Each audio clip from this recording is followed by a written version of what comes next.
Aisha Yusufu said, Tinubu has carried forgery to the highest level in Nigeria. Many Nigerians are now raising alarm after it was discovered that the bill, as regards to the new tax law that was presented to the House of Assembly, the bill that was presented is now different from what is now contained in the law, meaning that Tinubu is not open to Nigerians. He presented something different to the House of Assembly, and after it was passed, now the law contains something else, and Nigerians are saying, Nigerians, don't fall for this new tax law because it is going to finish everybody. Now, this person is saying, don't even accept the new tax law because it is hell. This image you are seeing here depicts how this new tax law is going to grind Nigerians to the comfort of these cabals. You know, Nigerians will be the ones to be grinded for these people to have their comfort. I'm just going to allow you to take a look at these videos, and then you are going to listen to what Aisha Yusufu said as regards to the Tinubu's new tax law. She said Tinubu has carried forgery to the highest level in Nigeria. So guys, take your time. Watch all these videos for you to understand what is coming. I mean, what is coming is hell. Let me show you how some Nigerians have reacted to this news. This person says, economic woes as Tinubu Wike tax Abuja residents for using generator amidst electricity blackout. That is it. And Rufai also said, only in Nigeria will they tax you for generator pollution, and government know they give light. Government will not give you light, and you that struggle to buy generator, you have to pay tax. And this person here said, a government that has already emptied the treasury is now hunting for pretty dubious ways to steal from citizens. You failed to provide electricity, then tax people for surviving your failure. Criminal government. And this other person here said, they want to tax us like Europeans, but don't want to give us the benefits that Europeans receive. Funny old man. Another person here saying, it's only a matter of time before they start taxing people using solar. That even if you start using solar, they are coming for you. And this person here now said, don't forget, they also want to ban importation of solar panels. So guys, it's like the Tinubu's government is just confused. Anyway, let me allow you to take a look at what Nigerians have got to say. Please don't forget to subscribe to the channel and turn on the bell notification. Thank you. Nigerians must reject this Tinubu's new tax law. Reject it with all you have. Reject it vehemently, like your life depends on it. Reject it, because Nigeria as a country is too wealthy to be taxing her citizens. Nigeria is wealthy with minerals upon minerals, gas and oil, to be taxing her citizens.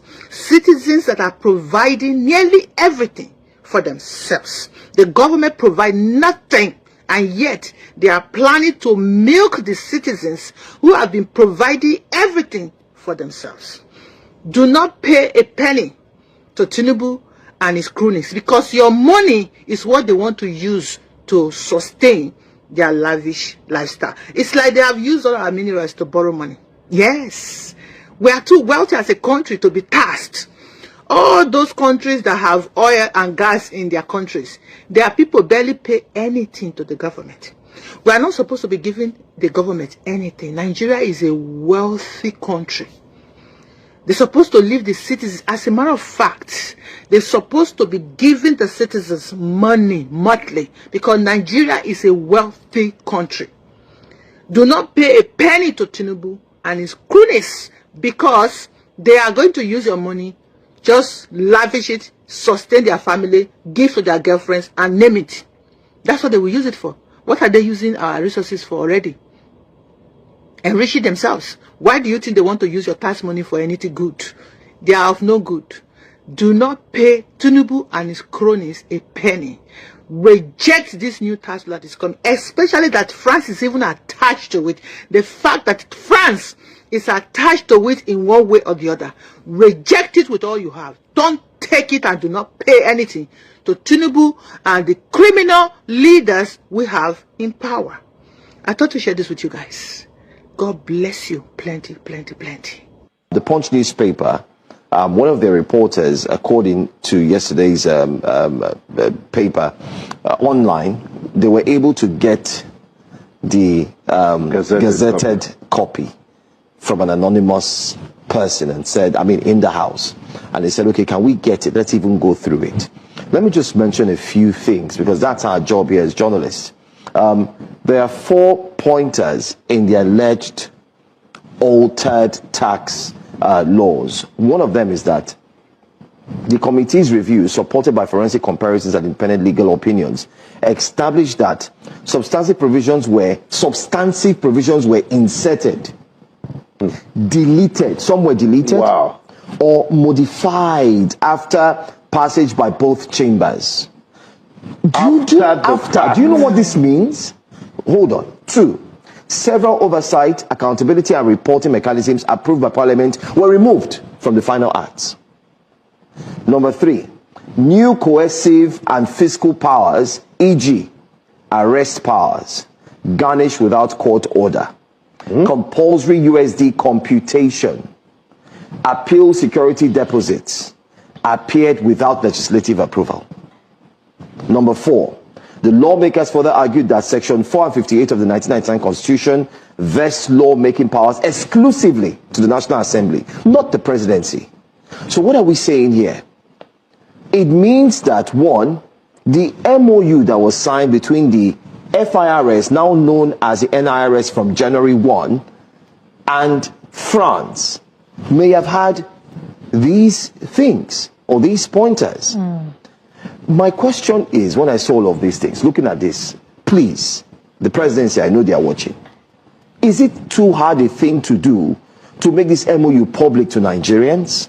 We had a guest who joined us here. He's been going to the National Assembly, talking about Shegu, and he sent me a message 2 nights ago and said he has requested of the MOU from the FIRS. And he sent me a screen grab. Using his freedom of they answered him. He said, please, can I get it? He hasn't gotten it till today.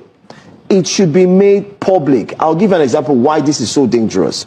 It's like signing your life to someone. You're entrusting your life to someone who has told you, don't worry, I'll take care of you. Oh, you're an employee. Okay, don't worry, we'll take care of you. But you didn't know that what you signed, what you saw that you signed was, oh, you'll be paid XYZ amount, you work 9 to 5, you do this. But just as soon as you signed, they took it and changed the entire agreement and replaced it with something else. It should be front page news on all newspapers today. This is monumental, and in the history of Nigeria, I think it's very unprecedented too. The federal government needs to come out and explain why this has happened. From the House of Representatives, where the public is reacting in droves to explosive allegations by a lawmaker in the House of Representatives, Abdussamad Dasuki, that the tax reform law that was passed by the National Assembly and set to go into law is not the same as the gazetted version being circulated and made available to the public. Now, Dasuki, he's a representative from Sokoto, raised this as a point of privilege on the floor during Wednesday's plenary, calling on the Speaker of the House, Tajuddin Abbas, to immediately look into it. And he made it very clear, saying that the laws that are being sold to Nigerians by the Ministry of Information are not the laws that they passed. Let's watch. And Mr. Speaker, I took my time in the last 3 days to look at the gazetted pass copy, the vote and proceedings of the House of Representatives, and also went an extra mile to look at the vote and proceedings of the Senate of what was harmonized. Mr. Speaker, honorable colleagues, what I passed on this floor is not what is gazetted. Mr. Speaker, honorable colleagues, I have all the copies, but I'm coming under privilege because I was here, I gave my vote, and it was counted, and I'm seeing something completely different. So on that note, on this privilege, I will call on Mr. Speaker to graciously look at what was harmonized, what is in the gazetted copy, what was passed in the House and the Senate. You will find out what is before Nigerians, which is being sold to Nigerians at the Ministry of Information, which I personally went to buy the gazetted copies, and not what was passed. Now, we all heard it there. Abbas acknowledged and said that action would be taken. But these are very serious allegations. Dasuki stated that this could mean a breach of the legislative process as well as the Constitution. I'll take 2 very quick reactions before coming to you, Ayo. The first tweet from Galaxy said that observation doesn't prove it real. Let him point out what doesn't tally or is at all the tax law. The tax law goes through 3 readings before it was passed. Let's hear the response before we can conclude. And then Daniel, another tweet, said, assuming it's true, who will be held accountable? Will there be consequences? And I'll let you answer that question. I mean, do you think... I can't answer that question. Will there be consequences if this is true? And I'm so glad that you tied... you were able to tie Dr. Bati's last question around what's happening with the regulatory authority, the investigations, and bodies like that that do not have oversight. The responsibility of the National Assembly, Senate, House of Representatives, is the legislature, is the third arm of government in Nigeria, and they're supposed to provide oversight, checks and balances for the executive in this matter. And so if the Honorable Dasuki has raised a point that what they had debated or what they had signed off or passed, and then in the joint House of Assembly, that's the Senate and the House of Representatives, then that's a big question mark, and that we need to look into it. A lot of questions and conversations have come up with around the provisions of the tax law, which is meant to come into effect in January of next year, January 2026. There are a few concerns. Capital gains tax is one of them. The issue around taxes that will be paid, how it is staggered, whether it's fair. And in fact, if I recall, there are a few things that were said during the explanation of the tax law that are even different from the conclusion. And so I'm glad that he's raised that point, doing his duty. And I'm surprised that a number of others didn't have the opportunity to read through and check through that what they agreed to, what they passed, is what the president or what has been gazetted now. In the event that there seems to be some discrepancies, and it's developing story. So we're definitely going to look into that and see what was and what is now and what it ought to be.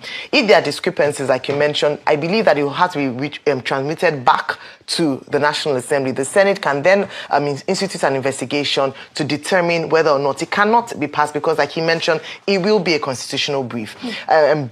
At the end of the day, what Nigerians are asking for is a fair deal for all, from the government side and, very importantly, for the Nigerian people. And these people, that's our representatives, did their due diligence, hopefully, in ensuring that we had a lot of debates back and forth. And that's why when the user was saying that 3 readings, it was a very robust debate, because it would have major impact on the Nigerian individual, on businesses, on investors. And so these conversations we had, it cannot, one person or one institution cannot unilaterally change that kind of conversation or debates based even on public hearings and change that. So it's serious allegations, and he found, once investigated, found true, we need to revisit that conversation. Absolutely. No, small caveat. Sure. You know that these tax laws, before they were passed, they were very controversial. Yeah. The first effort led to state governors in parts of the country refusing. And then, of course, there was a lot of negotiation between the executive and with the legislature. And then we arrived at the harmonized copy that Dasuki MP, PDP, Sokoto State, was referring to. It's good that the House of Reps has now said they should look at the matter at plenary. When they do so, they should not pass a resolution, because a resolution is non-binding, technically. A motion that whoever published the Gazette should withdraw it. And then the people responsible for that should be, identified and sanctioned accordingly. Because, as Dasuki MP, PDP Sokoto was pointing out, it is a breach, not just of privilege, but also of the Constitution. The people representing all of us cannot decide. Part of their function under Section 4 is to make laws for the good governance of Nigeria. And having done so, and the president having assented to it, you cannot overrule them when you publish the Gazette. So it's a very serious matter. We're in serious trouble. This should not become a pattern. That's why this must be dealt with. Hello, everyone. Did you just watch that video? Hey, of Vevekuve. If you're not angry, I don't know what is it that can make you angry in Nigeria. Tinubu has really carried forgery to the top level in Nigeria. I mean, something we see someone who came with, what did we not see? He graduated from a school at a time that the school did not even exist. We saw his Chicago certificate. Where is it him? The school do they have it? They don't have it. He said the one, it was a female, it became a male. You saw fake bishops, you saw all manner of things. Now you are seeing a fake gazetted law. That lawmaker, looking at that video, you could see that lawmaker standing to say that, look, The law that was passed by the House of Representatives, because see, he's in the House of Representatives, he can only speak for House of Representatives. The one that he knew was passed is different from what was gazetted. So now you will now come and say, so if we pass law, we must check every word to be sure that somebody did not change it somewhere. There's no integrity anymore. This is fraud. This is when you come about forgery of the highest order. This is huge forgery, and that law, that tax law, is null and void and should be made null and void. They need to go back and they do what they do. Before even that, this whole tax, it's absolute nonsense. You're not going to be taxing people to death when you have not done the things that you're supposed to do. Subsidy has been removed literally in everything. There is no subsidy in petrol. There is no subsidy in electricity. These were things that were done before, you know, that citizens could have a little bit of respite. Yes, there was a lot of corruption in one of these. I have always been for subsidy removal because I do not see any reason why we should be subsidizing petroleum and not diesel that is used commercially and is used in industries. That has always been my stance right from 2011, 2012. Even during Occupy Nigeria, it was one of the reasons I was never part of Occupy Nigeria. I absolutely believe in it. But you do not come and remove it, and you are still spending that money. That money is not being spent. The nation is not being seeing it. And I see reason, even for the people, most of the people who then were against subsidy removal, they were always saying that the corruption, and I then would say, why don't you fight the corruption? You've removed subsidy. You've removed subsidy from electricity, from petroleum, thrown people into unprecedented hardship. The money is the essence of say, oh, the subsidy have been removed. Nigeria will not need to borrow anymore. Tinubu has borrowed Nigeria to death more than any borrowing, you know, combined together. He has done all of this, yet he's still taxing more people. Money is not in your hand. He has taken away this thing. More money that is supposed to come to you, even before it comes, he's going to tax you to death. And then all of that with nothing on ground other than grand corruption that you see everywhere. The roads in Nigeria are so bad that it just makes you want to puke. But yet, trillions, is it 15 trillions or thereabout, that was set aside to do the Lagos-Calabar coastal way. Is it coastal way we need now? Opportunity cost, what is that thing that we need the most? But it was not done. But all of this, let me even come back to the main focal issue of this particular lawmaker who raised this issue to say, look, the law that was passed is different from what was gazetted. And you know, for some people, they came out to say, oh, you know, it's some typographical error, so it's not as if it is one big deal and all of that. No, it is a big deal. It is a huge deal. There's nothing like typographical error. A law is a law. Even if it's full stop, you cannot move the full stop from one place to another. Or the full stop, or there's a place where there's no full stop, and then you come and put full stop. No, even punctuation, you cannot change it because that is law. For you to change it, you have to go back and amend it. So now when you do this and they send it to him for assent, an illegitimate president standing and looking at all the things that we are doing, they send it for you for assent. You amend it there, assent. You know, it is no longer law. It is no longer a law. It is no longer an act that can be signed into law. You've already altered it. There is forgery. Beyond that, also, is looking at this whole MOU that Tinubu said he's going into with France. Every other francophone countries, they are driving away France. The way France has held down the jugular of countries. And then Tinubu will now come and sign us off as slaves to France. We finish with UK, or have we even finished with that one? Then we'll now come and have another tax master on our head that will be telling us everything. And you're signing an MOU. People don't know what is in the MOU. And someone, you know, I was on yesterday. I was on the media house, you know, did interview, and the person said to me, "Oh, but you don't, the journalist. Oh, but you don't know. You people don't know what is in it. Why are you now? Why are you protesting against it when you don't even know what is in it?" I said to him, "If Isn't that a problem? Is it Tinubu and boys and girls company we are talking about, or Nigeria we are talking about? How can someone going into an agreement with all of us 220 million citizens and people that are yet on board, Nigerians that are yet on board, this law will be binding on them, or whatever MOU that they are signing will be binding on them, and then you now come, it's not signed, we don't know anything about it. Isn't that a major problem that people would say? I would just say, Daily Trust did a whole article on it where they say tax laws altered, and they put some of the section. Let me just read this this particular one. It says the law that was passed by the by the House of Representatives. It said the tax authority shall have the power to investigate or cease an investigation to be conducted to ascertain any violation of any tax law, whether or not such violation has been reported to the relevant tax authority. This is what Nigeria Tax Administration Bill 2025 passed by the House of Representatives.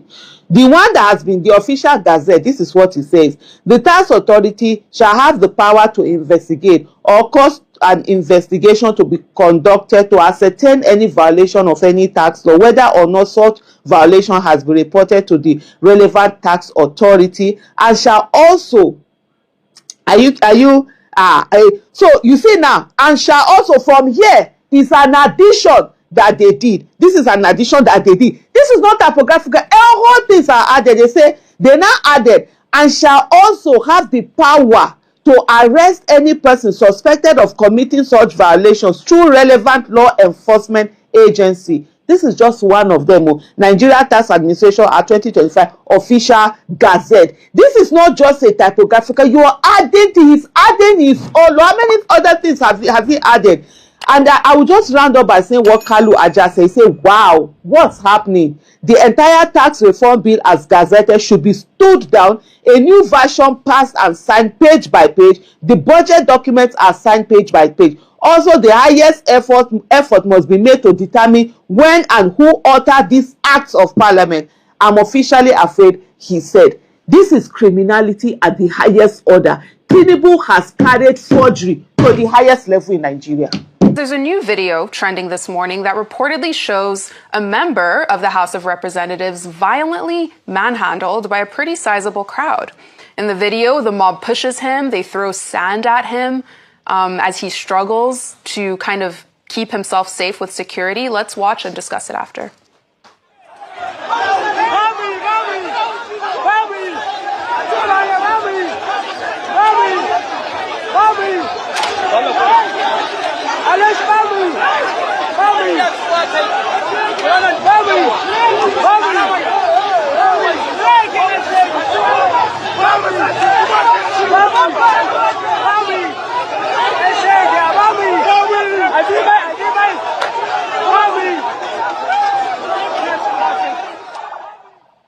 So details about this incident are still emerging. Some online say that this is a representative from Maru South in Dan Sadao, but that hasn't yet been confirmed. And we also haven't yet seen an official statement from the police or House of Reps just yet, but we'll look out for it.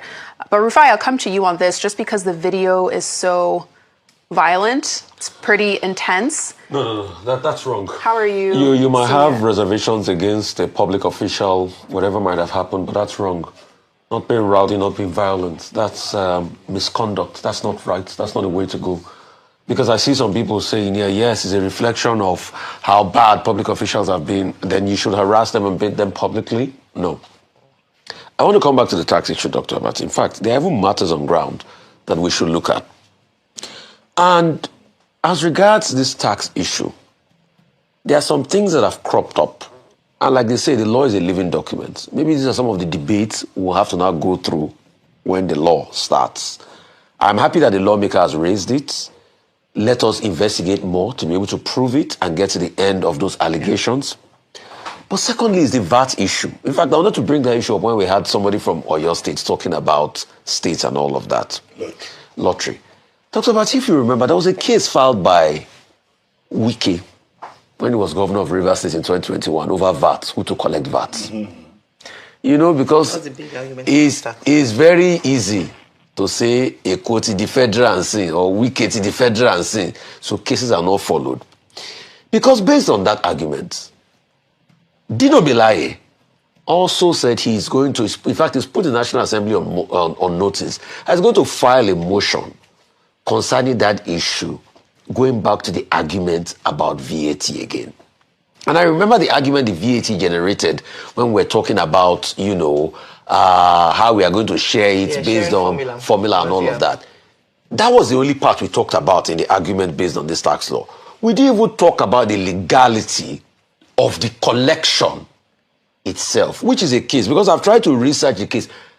I don't know if the Supreme Court has given a determination on that case, or that case is still pending, or the people removed that case.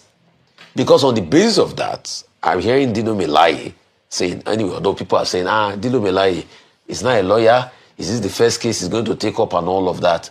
I mean, these are some of the arguments. So we should look at this tax matter properly again, to be able to get clarity in most areas. And there's been a lot of fake news. There's time when we have tried to correct some of the fake news and misconceptions and all of that. But we should also look at this matter critically. And if anybody is found wanting or going to change what they did, then we should really come down hard on them. Because, Dr. Abati, with due respect, this is the same country where a judge will read a judgment. When you ask for the citizen, what they read is different from what they write. Well, you have a new tradition of, well, don't worry. Let me leave that. Please, okay, yes. Let's take our next story. What they read, people that are in court, what they hear is different from what they see in cities. No, maybe the people we hear in court, they have hearing problems. Okay. So that's called gaslighting. You say you do not hear well. Gaslighting. Yes, even people that recorded what was said in court. the machine may be defective. Okay, maybe it's how many phones. Okay, let's take our next story, and I'm going to come back to you, Rufai. With the Minister of Works, David Umahi, revealing on Wednesday that 4 companies are interested in taking over the funding of the Lagos-Calabar Coastal Highway and could recover their investment by introducing tolling. Now, the minister made these comments during an end-of-the-year speech in Abuja, where he gave a year in review of sorts on the ministry's key developments, achievements, and projects. He explained that this interest from external companies is proof that this is a viable investment, while also describing it as a legacy project. Let's watch. I'll tell you something. When a nation is, in crisis, you have to do everything to bring external funds into the system. And that is the wisdom of what the president is doing, these 4 legacy projects. We are putting just 30%. Then there is international funding of 70%. And there is return on investment, and it's very high.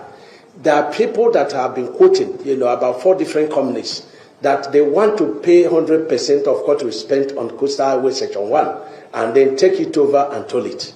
That process is on. So the legacy project is an investment. It's not just a road and bridges construction. It's an investment.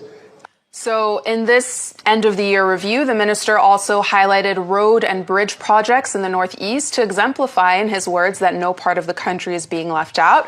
But to go back to this coastal highway comment that he made, a lot of users online, but also just drivers or commuters, naturally shudder when they hear any mention of tolling. I mean, Rufai, how do you see these specific comments? Anyway, I will not dignify the minister with a response because he went calling my name again, and it's on record, so that maybe any day he visits this place and I remind him that you called my name again, and he will say, I'm a small boy, who are you? I will not dignify, I will not respond to him. But accountability is the order of the day. No matter how much you try to show me, I will ask for accountability. Please, this tolling they want to do, how much would they have raised from tolling before they will say it's enough? Because we have done these tolling affairs in Lagos, and we know how it ended. As some people say, okay, we have pretty much paid back the money. Then if you are going to toll something, we keep asking a proper breakdown of the cost to the citizenry. Because if we want to claim, yes, it's dividends of democracy, and you are tolling it, and we don't know the rudimentary things about the cost. And this is not Rufai here. The other day, what's it called? The man from Safusho Doherty that ran for governor in Lagos was talking about another cost per kilometer. He said he had some papers with him and all of that. Maybe Mr. Umahi will talk to Mr. Fusho Doherty as regards that so that they will not say it's about Rufai. But we need the accountability of the cost threshold and what is really involved and how long this tolling is going to span. How long are we going to use to pay the money? Can they also tell us what they will be realizing every year so that we know how much we are going to pay the money for? I think that's just the basic level of accountability. And I think any citizen that government wants to start taxing heavily or has even been taxing heavily through their payee already should be able to ask for these questions because, I mean, they collect payee from us. And apart from that, I hold a Nigerian passport. And if I hold a Nigerian passport and I bear the title of being a Nigerian like anybody else, these are just basic accountability questions. So the next question I would like to ask, what's going to be the duration for the tolling? Is there going to be a sunset clause? How much are they going to collect? Maybe they can even add interest on top of it. Or is it going to be tolling in perpetuity? Let's just get all this clarification right. I think it's not too much to ask for. Okay. In 2005, Nigeria set up what they call Infrastructure Concession and Regulatory Commission, ICRC. Now, that body was supposed to handle this kind of situation, public-private sector partnership with regard to public infrastructure and how public infrastructure can become investment. And when you have investment, you get return on investment. So the Nigerian government is saying we are going to toll the Lagos-Calabar Highway, Section 1 or whatever. In principle, there is an idea. But do we have the experience? Have we learned from the mistakes ICRC has been making from 2005? There are concessions that have been made in this country that are still very opaque. So they have to start from that level.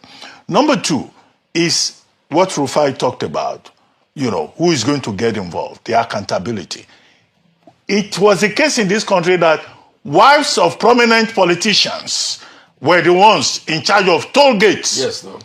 Now, this should not become another project where it is the wives, all these wives, you know, are the ones who are going to take charge of tolling.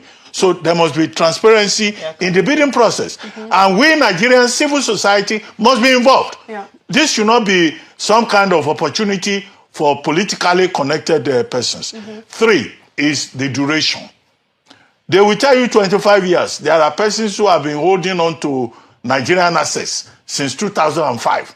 When is the sunset clause, to use another expression there? So all of this is important. But tolling is something that is done internationally. People who live in the US, who live elsewhere, they pay tolls. Here is about who and what is involved. That is where we need clarity. But the minister is right when he says we're looking for return on investment. ROI, they call it in business schools. But it is the process and the transparency that will be the issue. And that's what they must pay attention to. Absolutely. And speaking of infrastructure, let's head over to Akwa Ibom State, where come April 2026, Ibom Air will officially kick off international flights beyond Ghana, of course. Now, the announcement came on Wednesday from the Minister of Aviation, Festus Keyamo, who was in the state, and he was there to inspect the Victor Atta International Airport alongside the state governor, Wont. Now, the minister said the airport is almost ready for international operations, with Governor Eno thanking him for ensuring that aviation infrastructure is used as a key tool for the state and the country's economic growth. And as we talk about travel, we have a new video trending on social media, which features an influencer named Laura Ikeji calling out Nigerians as greedy for increasing prices on just about everything during Dirty December. In a video shared on her Instagram on Tuesday, she describes this December-only price inflation as unreasonable, saying, and I quote, "We will be the ones to ruin Dirty December with our own hands." Let's watch. We are a greedy nation. A greedy baje. We are greedy. I braided his hair for 70,000 naira before I left Nigeria. Now my brother is telling me that she will not charge less than 200,000 naira to braid this hair, this same hair for my client. That I should charge the client 250,000 naira because it is dirty December. We will ruin this dirty December with our hands, I'm telling you. We will ruin this dirty December and we will all rest. I sell the most during December, but I'm not a greedy person. We are greedy. Airbnb is the problem while house rents are expensive in Nigeria. Airbnb. Landlords realized that people were charging hundreds of thousands for a day. Now said to themselves, if they're charging hundreds of thousands a day, let's charge this a year. We're a greedy nation. Now, there have been a lot of conversations around the pros and cons of Dirty December. According to Lagos state government, Lagos alone made $71 million last December alone. But people online have been complaining about the traffic, the prices, the crowds. You know, Reno Omokri posted this video on his social media pages of the airport, and I know we've all noticed how much traffic has increased in the last few days or weeks. Taking these two stories together, you know, Ibom Air, international travel in Akwa Ibom, this mad rush of diasporan Nigerians, people from the diaspora coming in. I mean, how do you balance these two?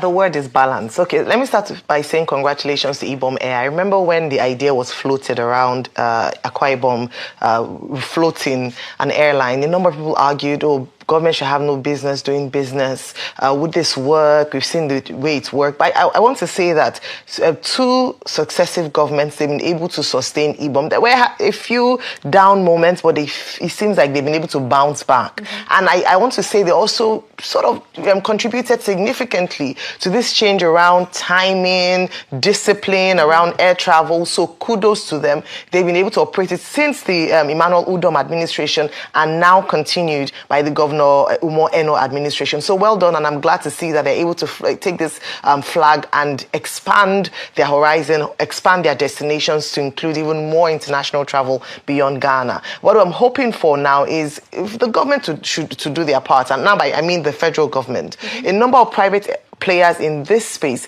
have done a lot, and they come under fire for increasing their fares. But they also talk about the difficulties around multiple charges, difficulties in running businesses, hence having to pass that burden to the consumer. Mm-hmm. So whilst we celebrate and say well done to Ibom Air, it's also to use this as an opportunity to advocate for more support for business owners in this regard. So kudos to all those who are operating in this environment that hadn't been very friendly. But now, hopefully, we begin to see some light at the end of the tunnel. But again, like I mentioned, congratulations to Ibom Air. You have proven that it can be done and it can be done well. And other states are doing, even though some of them have no business and have not done it quite well, but they still want to follow. But very quickly on this, conversation around, greed. Mm-hmm. The truth is that it's a free market. And so, owners can determine their price. However, there are certain other factors that can help to determine price, one of which is competition.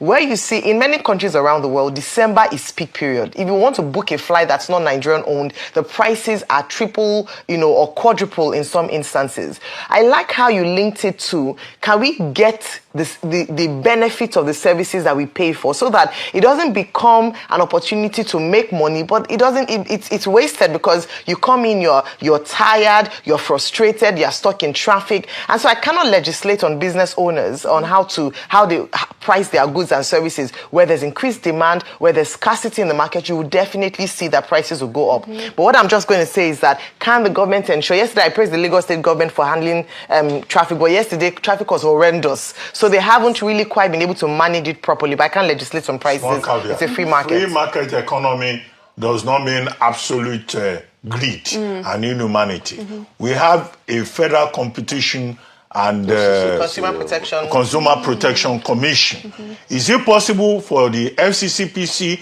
to look into this matter so that people's greed does not run in an inhuman manner? Mm-hmm. So how can you braid your hair 70,000 one month ago, and now it's 200,000? Yeah. The FCCPC should be more vigilant and then call people to order, as is the case in other places Yeah, where they have an consumer example on that. protection. An example on that was during COVID. Remember how COVID, they were selling, masks and hand sanitizers, and FCCP came in and was able to regulate that. So they intervened, and was important for Nigeria because they were exploiting Nigerians as a result of COVID-19. Our Shomole has taken the audacity to attack some of the APC cabals after it was discovered that, 210 trillion naira is missing from the NNPC, money they cannot account for. But guess what? The only solution Tinubu has to the challenges of Nigerians is to tax them more. These are Nigerian people's money. When they tell you this money is missing, can you now imagine if the government can actually agree that this amount is missing, then you should note that it's the times 10 of this amount that is actually missing. For the government to give us 210 trillion naira as the missing figure, that means 10 times or even 20 times of that money is actually missing. And Oshomole dared them during a Senate session. Now, I'm going to just read some of the reactions, but I tell you, this country is far from recovering. There's this headline that Tinubu is planning to tax generator owners. Oh God, how did we even get it? Tinubu want to tax it, as in they say because you are generating that fume from your generator, you have to pay taxes. And look at the money that is missing. Tinubu is just there silent. Peter Obi has said it, that when they tell you that oil is being stolen, there's no ordinary person that can come stealing oil. They are the ones stealing the oil and coming out to say people are stealing it. Because you cannot come into the territorial waters of another country. Like you saw Burkina Faso. Immediately the Nigerian jet crosses their boundary, they had to ground it. You cannot cross into another person's territorial water space and then you, without permission, you cross every day you go like that. No, now somebody must be giving you clearance, somebody must be giving you pass, of what is happening. Now, I'm going to take you through some of the reactions of Nigerians, as regards to this. This man said 210 trillion. This is hilarious. Another person here said, instead of bringing in France to teach them how to collect tax, why not bring in China to teach you how to end corruption in government? I think this makes sense. This person is saying, why China why France when China can end corruption? Corruption is the biggest problem. You have noticed how the government supporters have suddenly gone silent after forcing APC down your throats. Now 210 trillion is reportedly missing. The level of callousness is shocking. Is this really the same government we are expecting to trust with our taxes? That's the question. That's the biggest question.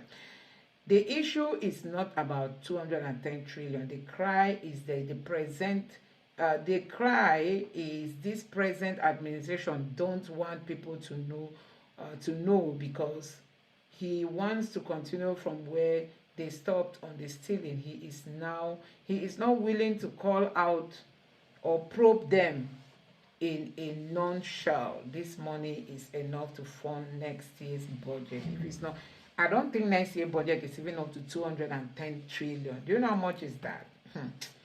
The Tinubu's government is really playing with the lives of Nigerians. All those that supported this clueless APC government, can you see? How can you support this level of fraud? What? 210 trillion. Government have mercy. God have mercy.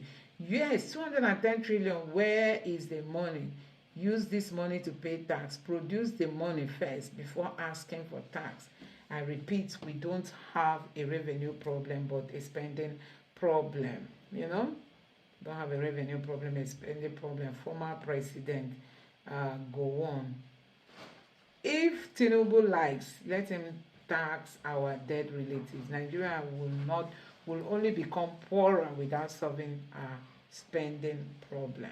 Full of graft. This person says Satan they learn. NNPC started with billions and now has graduated to trillion. Now wow, Nigeria is bleeding. I'm sorry, but can say that people like I'm sorry, but can all these people be killed? Okay, this person is saying that he's sorry, but can't these cabals be killed?